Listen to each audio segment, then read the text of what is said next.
ইউনূস সরকারকে ৫ বছর ক্ষমতায় দেখতে চায় জনগণ, আমি তো কিছুই বলিনি, এমন মন্তব্য করেছেন স্বরাষ্ট্র উপদেষ্টা জাহাঙ্গীর আলম চৌধুরী।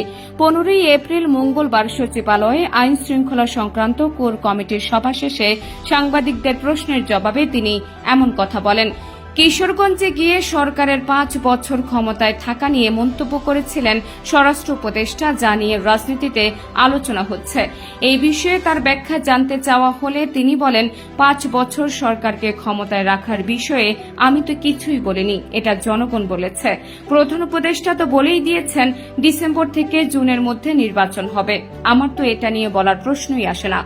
বৈষম্য বিরোধী আন্দোলনে হামলা ও প্রাণ নেওয়ার দায়ে অভিযুক্ত ওয়ার্ড পর্যায়ের নেতাকর্মীদের আটক করা হচ্ছে। বলা হচ্ছে, রাঘব বোয়ালদের আটক না করে ছোটদের আটক করা হচ্ছে। এই বিষয়ে দৃষ্টি আকর্ষণ করলে স্বরাষ্ট্র উপদেষ্টা বলেন, এই বিষয়ে আপনার সঙ্গে পুরোপুরি একমত হতে পারলাম না, এই জন্য যে আমরা কিন্তু রাঘব বোয়ালদের কাউকেই ছাড় দিচ্ছি না, কিন্তু রাঘব বোয়ালদের তো আমার জালে আসতে হবে। জালে আসার আগ পর্যন্ত তো তাকে আমি ধরতে পারছি না। আমাদের জালে যে আসছে তাকেই কিন্তু ধরছে। তবে কেউ যদি জালে আসার পর তাকে ছেড়ে দেই তাহলে আমাকে বলতে পারেন। উল্লেখ্য, গত ১০ এপ্রিল সুনামগঞ্জ জেলার শান্তিগঞ্জ থানা পরিদর্শন শেষে স্বরাষ্ট্র উপদেষ্টা সাংবাদিকদের সঙ্গে আলাপকালে বলেন, সাধারণ জনগণ আশা করছেন যে বর্তমান সরকার আরও অন্তত ৫ বছর রাষ্ট্র পরিচালনার দায়িত্বে থাকবে। তিনি বলেন, আইন শৃঙ্খলা রক্ষাকারী বাহিনীর কার্যক্রম আগের চেয়ে অনেক বৃদ্ধি পেয়েছে এবং ভবিষ্যতে তা আরও বাড়ানো হবে। তিনি আরও জানান, পুলিশের বিশেষ নজর থাকবে যাতে করে হাতিয়ারের ব্যবহার কমে আসে এবং যারা পরিস্থিতির অবনতি করতে চায় তাদের বিরুদ্ধে কঠোর আইনগত ব্যবস্থা নেওয়া হচ্ছে। পরিস্থিতি ধীরে ধীরে উন্নতির দিকে যাচ্ছে। এ সময় স্বরাষ্ট্রমন্ত্রী বলেন, সাধারণ মানুষের মধ্যে সরকারের প্রতি সমর্থন বেড়েছে এবং তারা আরও ৫ বছর রাষ্ট্র পরিচালনার জন্য বর্তমান সরকারকে দেখতে চাচ্ছে।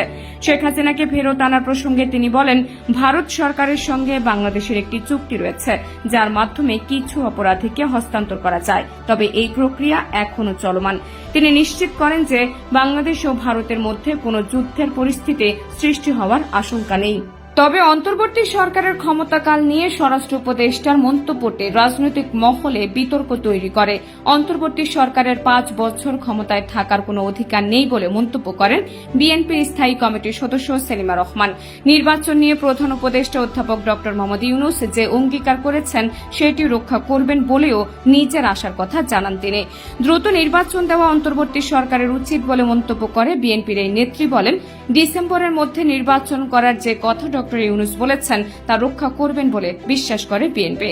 বিএনপি কেন বারবার নির্বাচনের কথা বলছে তার কারণ জানিয়ে সেলিমা রহমান বলেন, জনগণের ভোটের অধিকার প্রতিষ্ঠার জন্য বিএনপি নির্বাচন চায়, ক্ষমতায় যাওয়ার জন্য লালায়িত নয় বিএনপি। জনগণ চায় এই সরকার ৫ বছর থাকুক। স্বরাষ্ট্র উপদেষ্টার করা সেই মন্তব্যের বিষয়ে তিনি বলেন, স্বরাষ্ট্র উপদেষ্টা বলেছেন, এই সরকারকে দেশ নাকি ৫ বছর ক্ষমতায় রাখতে চায়। দেশ কি রাখতে চায় আমরা জানি। ৫ বছর থাকার মতো কোনো অধিকার এই সরকারের নেই, কেননা তারা অন্তর্বর্তী সরকার অনেক কাজ করতে পারে না বলেও মন্তব্য করেন তিনি। তাই তিনি চান দ্রুততম সময়ে সংস্কার কাজ সম্পন্ন করে অন্তর্বর্তী সরকার নির্বাচিত সরকারের হাতে ক্ষমতা হস্তান্তর করবে।